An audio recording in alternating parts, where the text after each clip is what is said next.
Everyone, Adam here, So Was Your Podcast. I have another interview for you today. I got to sit down with filmmaker, writer, journalist Jesse Pollack to talk about his new documentary, The Acid King, based on the book by the same name, which he also wrote, which is really awesome. Jesse was a really cool guy, really thoughtful, and definitely put a lot of time and care into this. The Acid King is about a case, and I'm blanking on the person's name, but it was a stabbing in a small town in New York, and it kind of kicked off the whole satanic panic craze. It's when you started hearing about video games being the root oliver or music or whatever he was into, and all done in the name of Satan. It was this ritual, and Jesse dives into the real story because this story has been so badly misrepresented since the mid 80s when it happened that he wanted to get to the truth.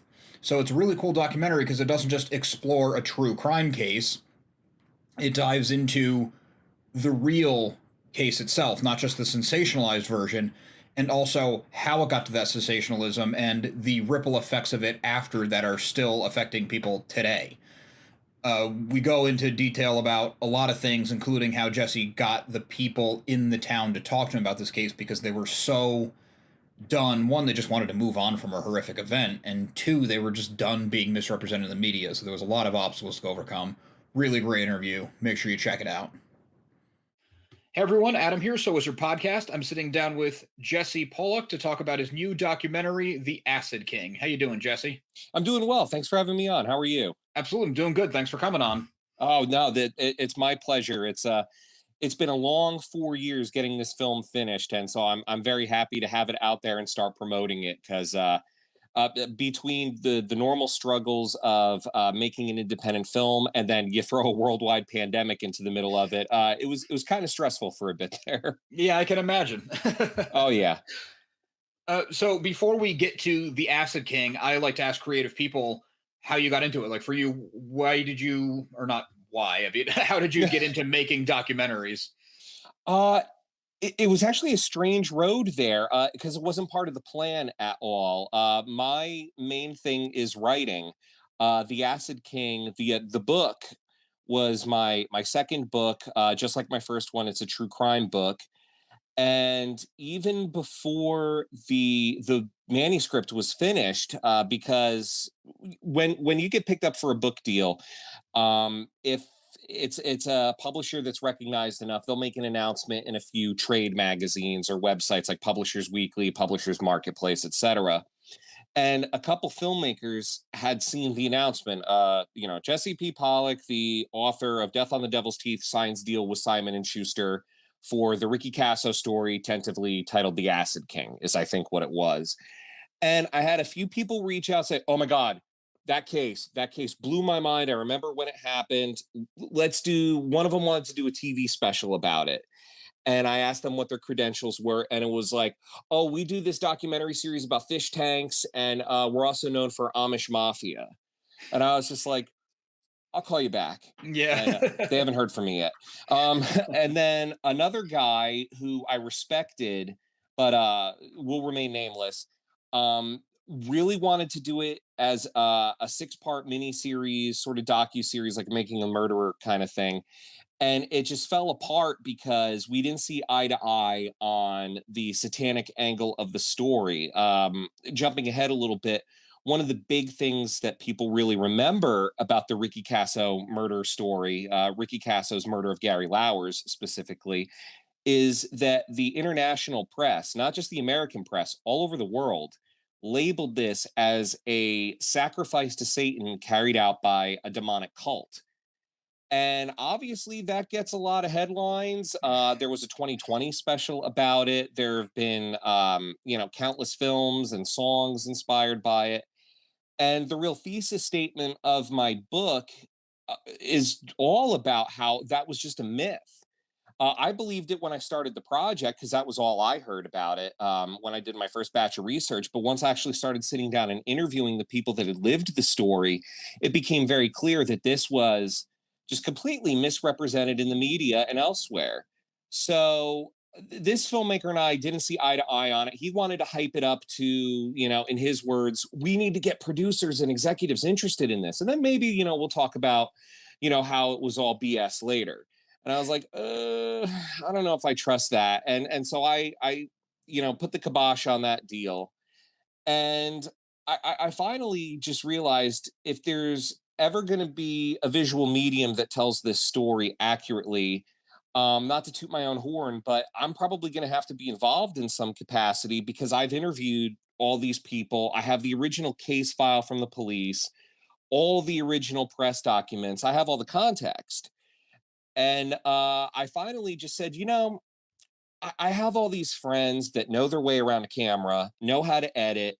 Uh, they all would be interested in a project that tells an interesting and compelling story. Why don't we just do this ourselves?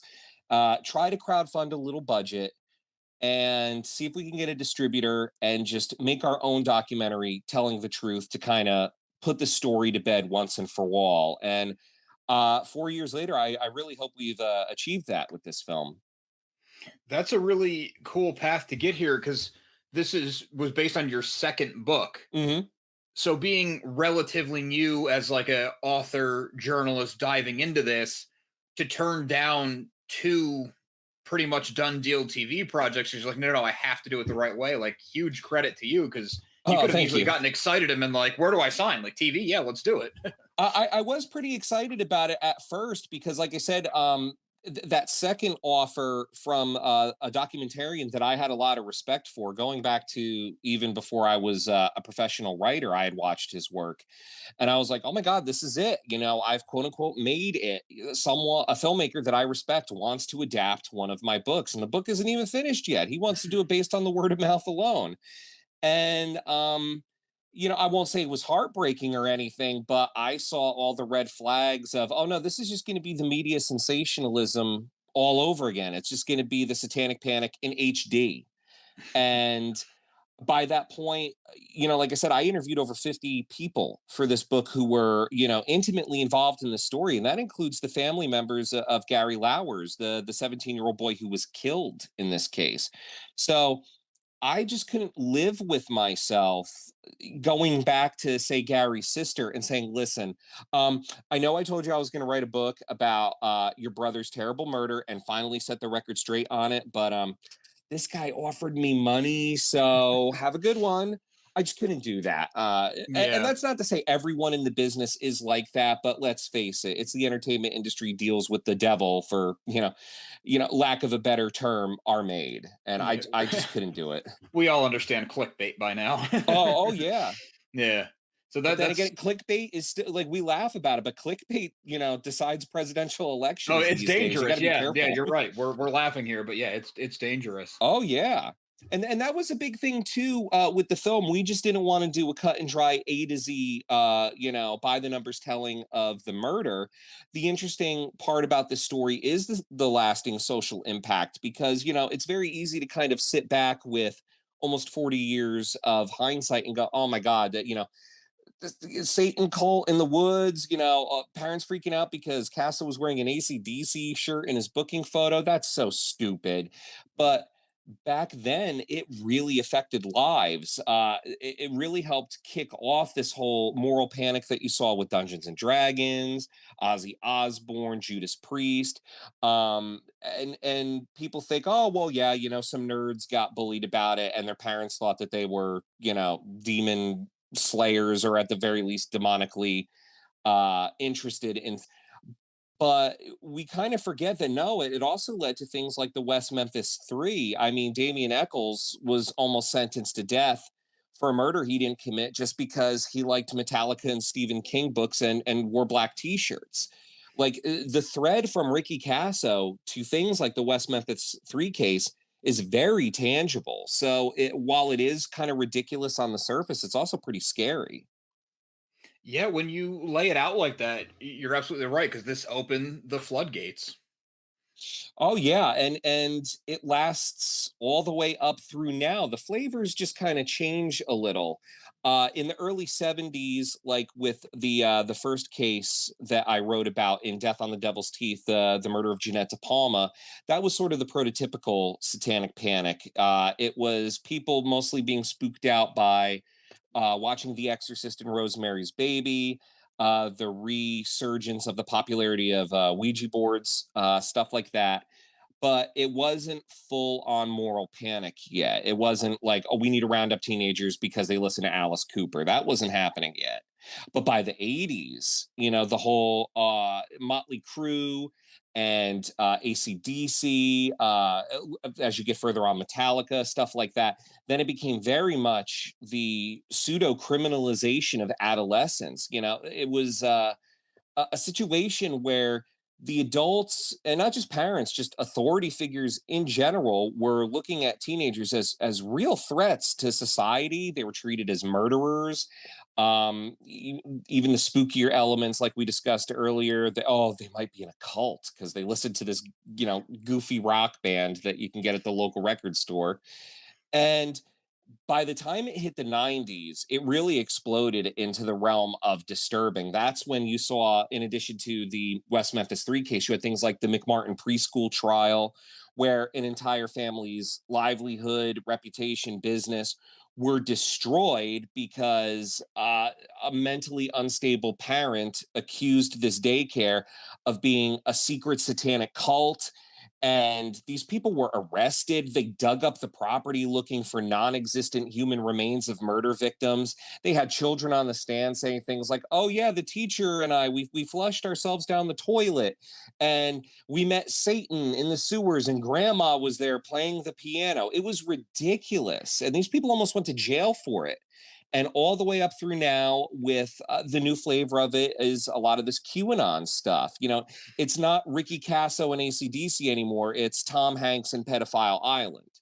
And that's not to say that there are not child trafficking issues, not just in America, all around the world, but the idea that it's somehow tied into the satanic mass ritual blood sacrifice, like we're seeing with that terrible concert tragedy we Mhm. had this month, and now they're like, no, that was a mass satanic ritual. All that goes back to Ricky Kasso. It's just the new flavor of it. Yeah, I mean, you're really throwing it all together, but it makes sense that because of that one huge instance, it's just in our psyche now. Like I never like put it all together like that. Mhm. It's Well, interesting. and a lot of the reasons why it doesn't get put together, that, like, I mean, for me, it was easy for me to draw the thread because I spent half a decade immersed in this world, and talking to people and researching them and going through all the archival materials and then researching other cases for context. But for a lot of people, Ricky Kasso is not this household name, even, forget with true crime, but even within the satanic panic, because after that happened, it literally opened the floodgates for, like, bam, bam, bam, all of these other things happening in a row. Only 18 months later, you have Richard Ramirez literally saying "Hail Satan" in court with a pentagram drawn on his hand. And he possibly took inspiration from Casso. That was another disturbing thing I found out while researching this project. One of the big elements of the whole satanic panic in this case was Ricky Kasso allegedly made Gary Lauer say he loved Satan while he was stabbing him to death. We'll never know if it's true or not, because all we had was hearsay and Ricky's confession that was not recorded. It was just written down on a piece of paper.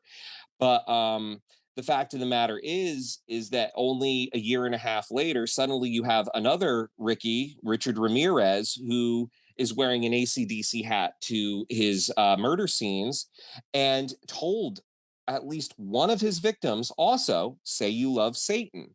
So it's very possible that maybe he was following a lot of this sensational press coverage and was inspired in some way.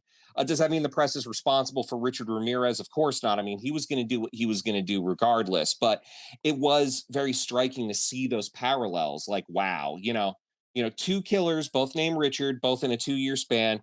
AC/DC apparel, "Say you love Satan." There seems to be a thread there. But because that case blew up bigger, and then you had the Judas Priest suicides and the whole Ozzy Osbourne suicide solution controversy afterwards, Ricky kind of got left in the dust, even though that case kicked this all off. So that case became almost like an urban legend. Like, oh yeah, no, the devil worshippers in the woods out in Long Island. Yeah, I seem to remember something about that long time ago. But in this subculture of heavy metal and horror movies, and we get into this in the film as well, it became this endless well of inspiration for people. You have bands like Acid King, the doom stoner rock band out of California. You have about 3 dozen other popular metal songs written about Casso. You have horror films like Black Circle Boys and Ricky Six. You have fictional novels like Dark Places by Gillian Flynn, all inspired by the Casso case. So, what was an honest, true life story that was a horrific murder of a real person, a child, while it was completely forgotten by the parties that were supposed to responsibly handle it, the national media, it the baton of that legacy was picked up by artists, by, like I said, horror movie makers, metal musicians, novelists, stuff like that. And that's where the legacy has really continued. And that's why we devote a later portion of our film to talking to some of these people, going, well, what about this story appealed to you? And a lot of people had very different reasons for it. And it is really interesting. Again, it's not just the true crime story here with the Casso case, it's also the examination of the social phenomenon that it inspired. Is that what initially drew you to, like, okay, this is going to be my next book? Because not only is it an interesting case in itself, but it has this seemingly never-ending ripple effect. Sort of. The interesting part of the case, definitely, because I there were other cases I was familiar with growing up. I grew up only 2 hours away from Northport, Long Island, where this happened. I grew up in Union County, New Jersey, about a half hour outside of Manhattan, give or take.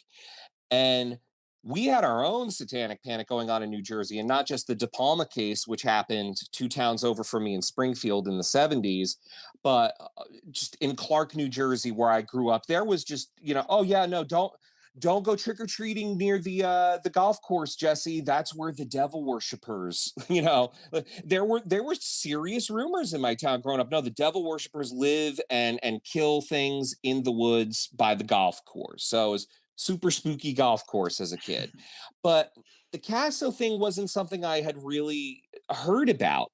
And so when I was writing about that first case, the De Palma murder, which again was like a prototypical early pre satanic panic case, I was like, well, let me educate myself on other high profile cases to get an understanding of the context of what it all led to.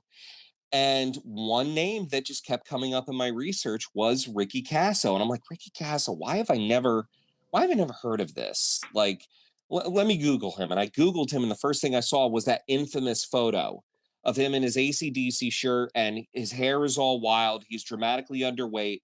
His eyes are bugging out, and he's hissing at the camera.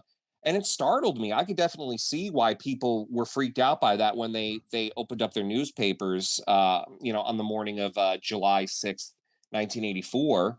So I was like, something about this really spooks me out. Let me take a quick break from the De Palma case and learn more about this.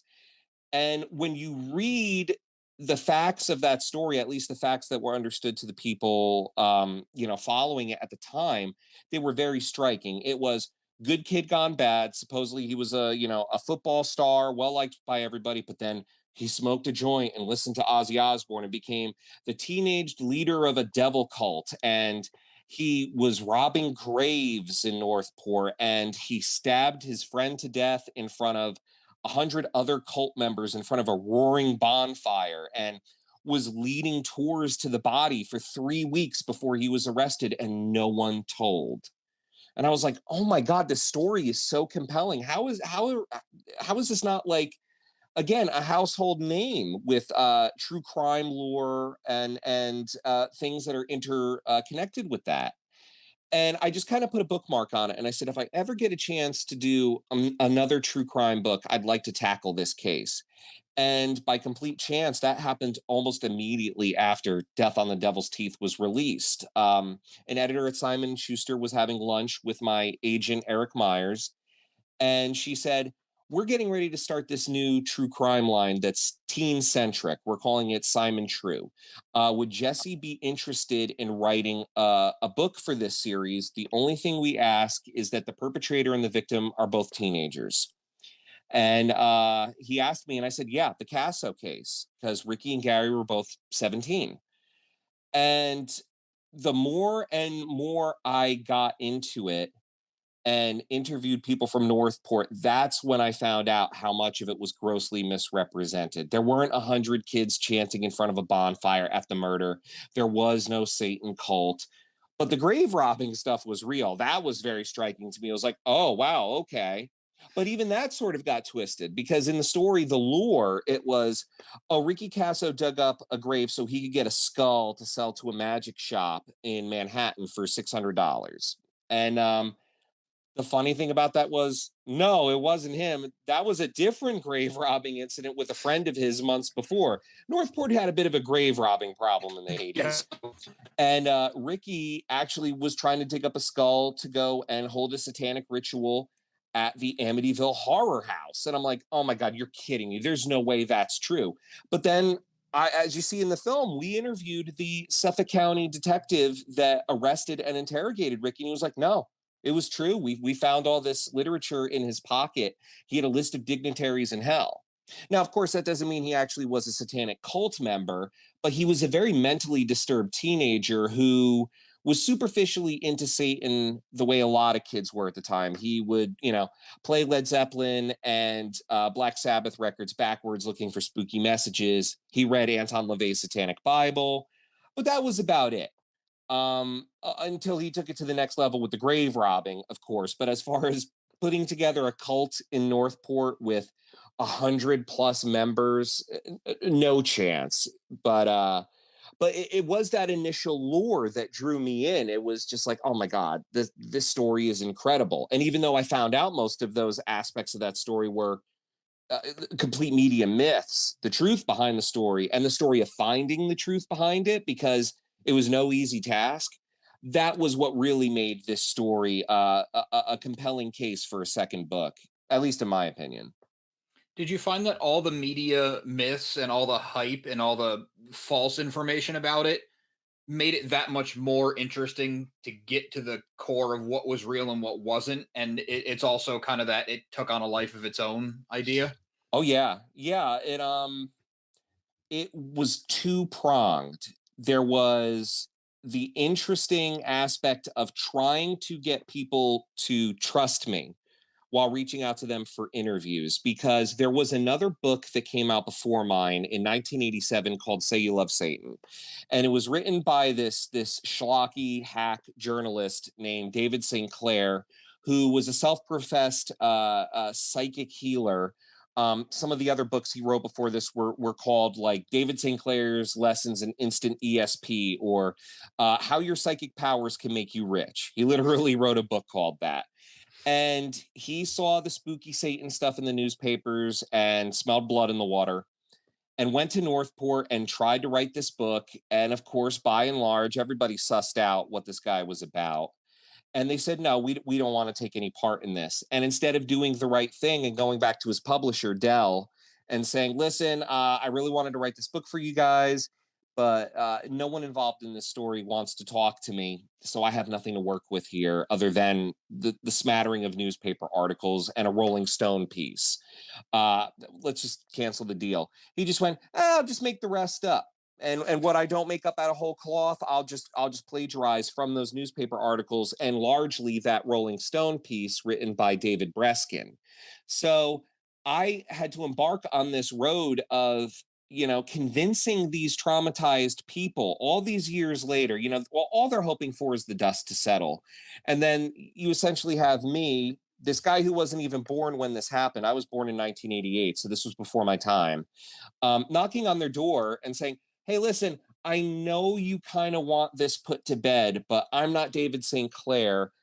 I would really like the final version of this story to be the truthful one. I don't want, decades from now, people picking up copies of Say You Love Satan and going, this is it. This is the true story. Because that's by and large what happened between 1987 and 2018 when my book came out. If you Google Ricky Kasso, especially on social media, you by and large find the same story for people like, oh my God, I read Say You Love Satan in high school. It was so mind blowing. I can't believe this is true.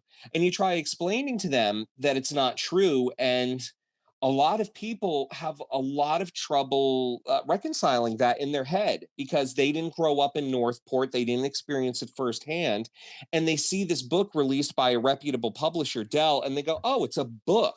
You know, they tell us to go to libraries as a kid. Books have to be true. They fact check these things. There's legal reviews. It's a real book. And it wasn't the case. They didn't fact check things back then. There wasn't the internet. And even when David St. Clair was caught plagiarizing that Rolling Stone article by David Breskin, Breskin threatened legal action, and they basically said, "Well, see you in court if you want." Now, the book was quietly withdrawn from print over this, but as far as these initial meetings went, they doubled down and said we didn't do anything wrong when they 100% did. But the other facet of that story became, okay, well, now that I know that St. Clair made all of this stuff up, how do I find what really happened beyond the almost 4 decade old recollections of Casso's and Lauer's friends? Not that I didn't believe what they were telling me firsthand, but it was like, well, I have to also fact check this against what happened. It's so many years later. So there was the experience of getting the entire case file out of the Suffolk County Police Department, and I was the first journalist to do that. The crime scene photos, the autopsy reports, the initial transcripts of the police calls that came in about all this. I requested everything and by and large got most of it. And then you contrast and compare that with, well, what was the police initially writing? Sorry, not the police, the press. What was the press initially writing on the ground? Who were they quoting? Let me find those people and ask them if they were accurately quoted. If they weren't, what's the real story? And then the most interesting part, I think, and this makes up the second half of my book, was getting a hold of David Breskin, who wrote that Rolling Stone piece called Kids in the Dark. And at first, it was just a normal interview. Well, hey, you were this guy that went to Northport, and your piece on the story is one of the few that haven't been trashed by the people that knew Gary and Ricky. What was it like working on this?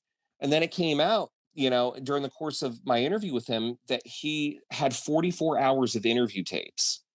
And he was like, "You need to hear these." He goes, "You need to hear their voices." I was there within 48 hours of this case breaking. He goes, "If you want to understand this story, you need to hear these kids tell it themselves." And to his credit, he trusted me enough to pack up all those cassette tapes, his original ones. These were not copies or digital files. He put them in a shoebox and sent them to me, and luckily they arrived intact. The box wasn't kicked around in a FedEx truck, thank God. And it was the closest thing I've ever had to a time machine as a journalist. Like I said, it was within 48 hours of this case breaking. Half of the people that were interviewed on these tapes were no longer alive. You have uh, police officers that were in their 40s and 50s and the 80s, and they had long since passed on. You had some of Ricky's and Gary's friends who had died in accidents, drug overdoses, things like that since then. So not only did I have these original interviews to compare with the modern interviews of the same people, I had access to interviews with people that are no longer around at all. So they managed to have their stories told as well. So that really, really kicked off what I did with the second half of my book, which was, okay, now that this story has broke, let's tell the story of the one journalist who did care and wanted to tell the story the right way and gained the trust of these kids as it was happening. Just like right now, I have to gain trust with them as they're adults. So that became the two facets of the story that really, really made me borderline obsessed with it, at least obsessed with telling it properly. Yeah, it's really fascinating. I love hearing about your process and how you got started and how you decided who to talk to and everything, especially because it's crazy because when you say 1984, I'm like, oh man, this is so recent. But then you say 40 years and it's like, oh yeah, that's true. What do you mean? The 90s wasn't 10 years ago? What Yeah, happened? it feels like it. Oh, it sucks, man. Getting old. I don't recommend it. But it's weird to me. And I mean, I guess I'm going to ask anyway, even though I'm sure your answer is going to be like, I don't know, they were lazy. Why did no other writers decide, hey, why don't I get the original interviews and talk to people who are actually there? Like, I don't. I think a lot of them were intimidated by the fact, if there were any other ones since then that had decided they wanted to do a Casso book and then decided against it. I would imagine they were intimidated by the fact that there already was this book out there that was sort of a cult paperback classic, Sale of Satan. That book was instrumental in inspiring a lot of these horror movies and heavy metal bands and songs, etc. So I think they probably just went, oh, well, there's already a book about it. And they naively assumed it was true. And even when I first was contracted to write The Acid King, it was still kind of in the back of my head, like, well, there is already this book about it. But then again, I'm being asked to write for a teenage audience. And I'm now in the era of Google and social media. Maybe I can find people that this guy didn't interview, naively not knowing that he didn't really interview anyone. Um, and I figured, well, it's been done, but maybe I could do it, if not better, broader, come at it from a different angle. And I guess that was just, I guess it was because it was put in my lap, for lack of a better term, because Simon and Schuster said, we want a teen-centric true crime book. And that was the first thing that jumped out at me. And it was something I wanted to do because of how interesting it was. Like I said, you had the elements of the supposed teenage cult and grave robbing and people being spooked by an AC/DC shirt. That was interesting enough for me to go, okay, I don't care that there's another book out there. I want to tell this story too, and maybe I can tell it in a different way.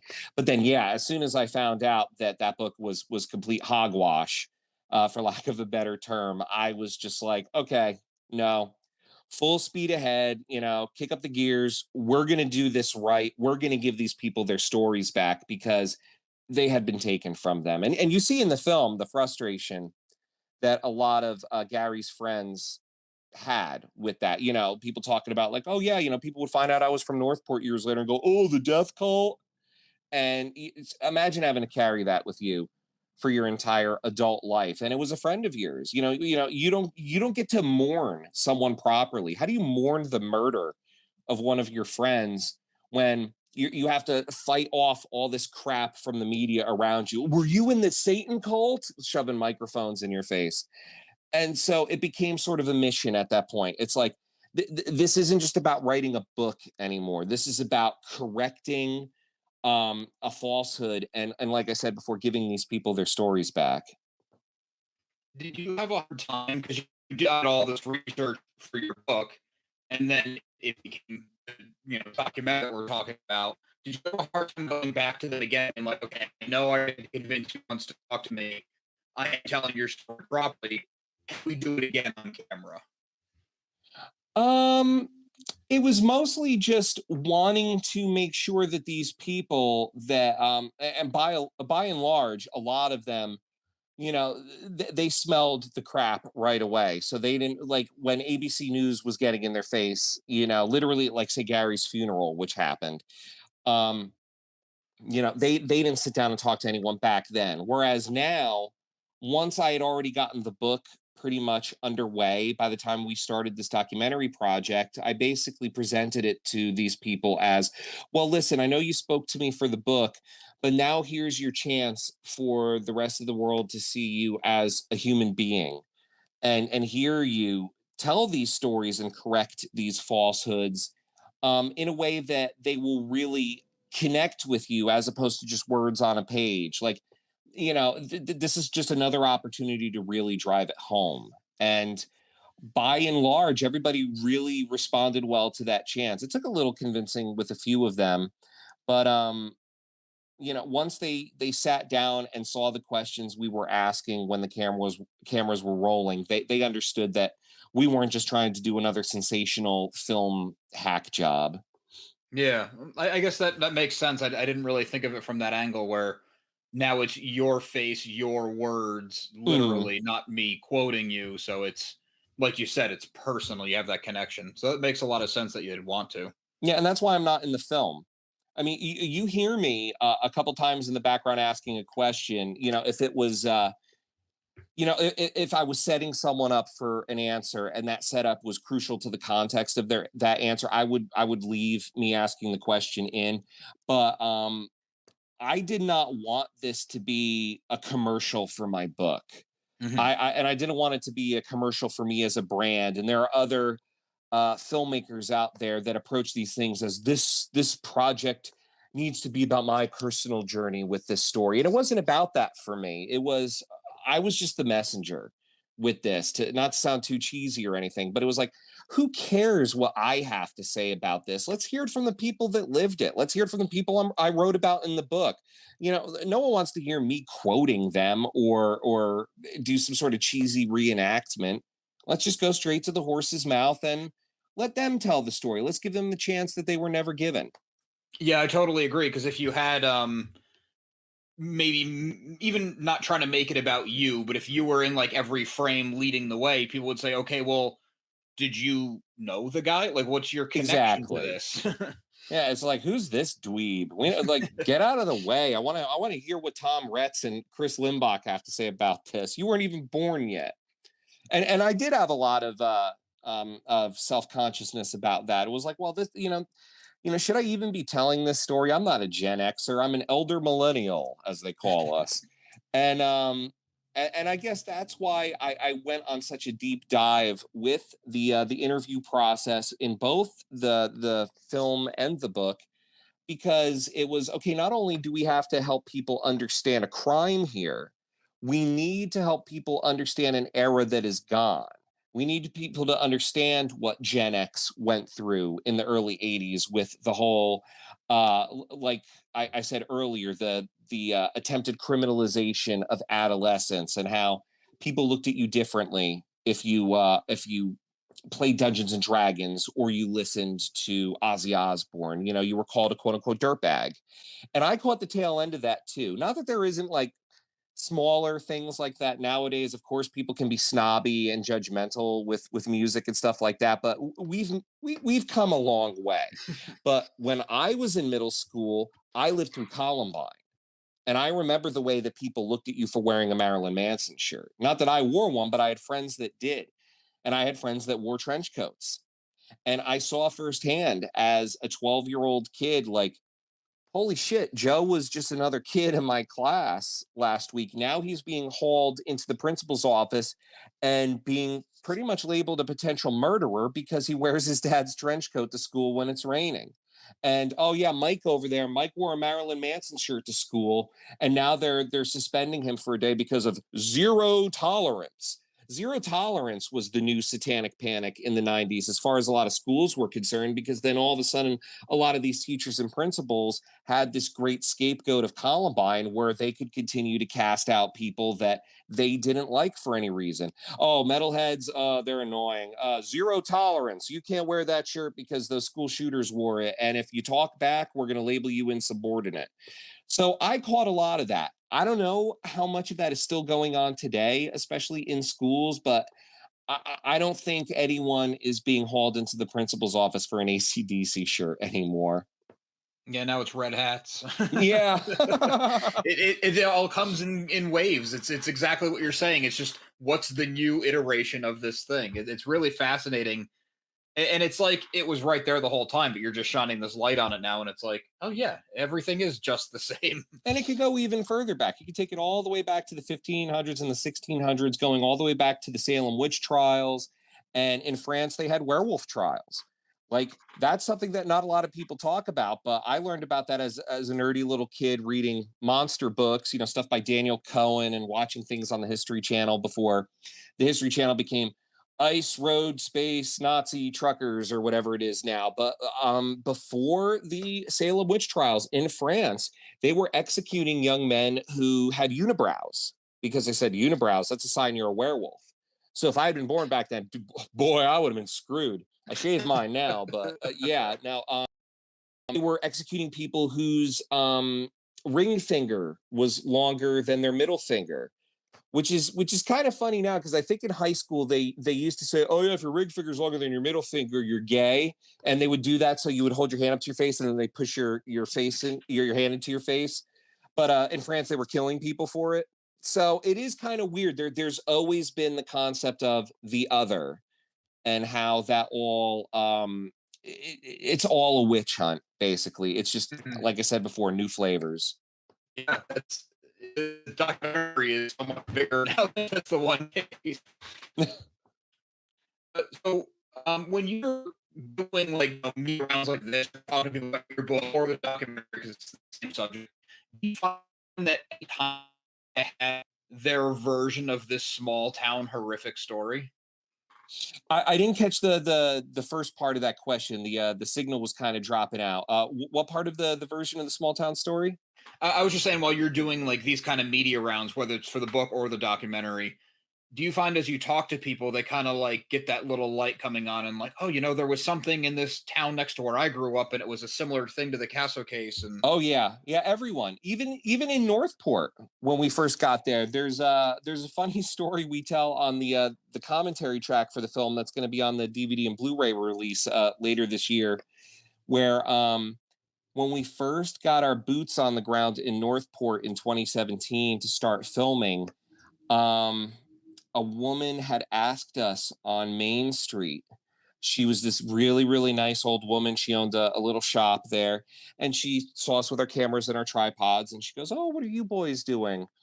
And I sort of sheepishly said, "Well, we're making a documentary about, well, do you remember the devil worshippers in the 80s?" And immediately she goes, "That was all bullshit. The real devil worshippers are out on Eaton's Neck, which is another town, a few miles away." So again, it's all about the other. It's like, no, that wasn't us, but they are out there, just in the town we don't like. which is So crazy. You think with your town going through this for 4 decades, you'd be like, no, that didn't happen here. It was a bunch of crap. And they're saying it's happened to this other place. And I don't know anything about it, but you think they would kind of give them the benefit of the doubt almost. no, no, not at all. Everybody needs a scapegoat. Yeah, that's true. Well, Jesse, I really appreciate you taking all the time. This is fascinating. The documentary is really well made. I haven't read your book, but the documentary was awesome, and you really did your homework. Well, thank Why don't you you. tell everybody where they can find your work, your book, the documentary, everything? Sure. Right now, the documentary rollout is going slow. There's some delays with certain streaming platforms due to the pandemic, and I think there was like a pretty bad like Comcast outage this week that threw some wrenches in the works. But right now, it is available to rent and purchase on Vudu. So if you want to watch it right now, it's there. Head there. You can follow more updates about the film and the eventual physical media release over on our Instagram page for 1289 Films. That's the production company I run with my co-director Dan Jones, and that's at 1289 Films on Instagram. And if you want to see my snarky jokes and pop culture gripes and occasional news about my upcoming book stuff, I'm at J Pollack Author on Twitter, and that's JPOLLACK Author at Twitter. Very cool. Jesse, once again, thanks for taking the time and great work. Adam, thank you so much. It was a real pleasure, and I'm glad you liked the film. Absolutely. I'd like to thank Jesse one more time for coming on the show to talk to me about his new documentary and book, The Acid King. The Acid King is available now on VOD, so you can watch it, and you should. It's very good. It's very informative. And after getting all of that behind the scenes from Jesse, you'll have a lot deeper understanding and appreciation for all the work that went into making it. Make sure you like and subscribe. We have a lot more interviews, new movie coverage, a lot more cool things coming your way. You're not going to want to miss out. Also, make sure you listen to So Wizard Podcast every single week wherever you get your podcasts. So Wizard Podcast can also be found on Patreon, where for as little as $1 a month, you get multiple monthly bonus shows. SoWizardPodcast.com is your resource for reviews, recommendations, merchandise, videos, and more. We love hearing feedback, so drop us a note in the comments, leave us something on social media. All the accounts can be found after the show and in the show notes. And on a more personal note, a good friend and I have an ongoing comedy comic series. It's called Social Studies. It's a slice of life comic about the ridiculousness of the high school experience. We write it like a sitcom, draw full color, vibrant pages, all done in the style of the 90s cartoons that we grew up on and inspired us. 7 issues currently available. Chapter 2 comes in just 2 months, so it's a great time to jump on board. You can find all that and more, socialstudiescomic.com. Thanks.